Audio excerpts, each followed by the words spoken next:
Quelque part entre l'Europe et l'Afrique, il y a un vide.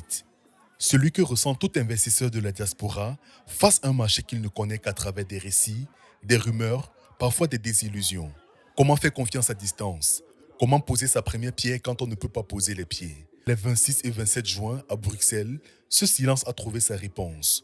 Une porte s'est ouverte. Elle portait un nom, le Salon de l'immobilier africain de Bruxelles. Et pour la toute première fois, cette porte a réuni sous le même toit celles et ceux qui construisent l'Afrique de demain. Le choix de Bruxelles n'est pas anodin. Capitale belge, capitale européenne et aussi capitale d'une forte diaspora africaine qui vit dans nos communautés depuis plusieurs générations. Pendant 2 jours, le SIAP a transformé cette promesse en une expérience. Une vingtaine d'exposants venus d'Afrique de l'Ouest, d'Afrique centrale, d'Afrique de l'Est et de l'Afrique australe.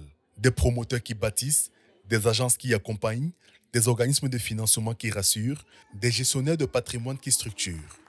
Tout un écosystème réuni pour une seule mission, rendre l'investissement immobilier africain aussi simple, aussi sûr que d'investir chez soi. Durant ces 2 jours, aucune place à l'improvisation. Conférences et débats pour comprendre les marchés, expositions et ventes pour voir, toucher et comparer. Rencontres B2B et B2C pour parler affaires sans intermédiaire inutile. Chaque jour, une centaine de visiteurs ont franchi les portes du salon. Particuliers en quête de réponses, mais aussi des personnalités politiques et diplomatiques. Signe que l'enjeu dépasse largement l'immobilier. Constatons que fort de son pouvoir d'achat, fort de ses ambitions, la diaspora aspire légitimement à mener des investissements immobiliers et qu'il n'y a pas un cloisonnement dans ces investissements-là. Alors, ce salon représente une opportunité unique à saisir en ceci qu'il rassemble des professionnels de différents secteurs dans ce grand secteur d'activité. Sur le terrain, cette rencontre, c'est aussi des visages. Celui de Bijou Cotis, PDG de Wekeza, apporte des réponses à un problème que chaque investisseur de la diaspora connaît trop bien.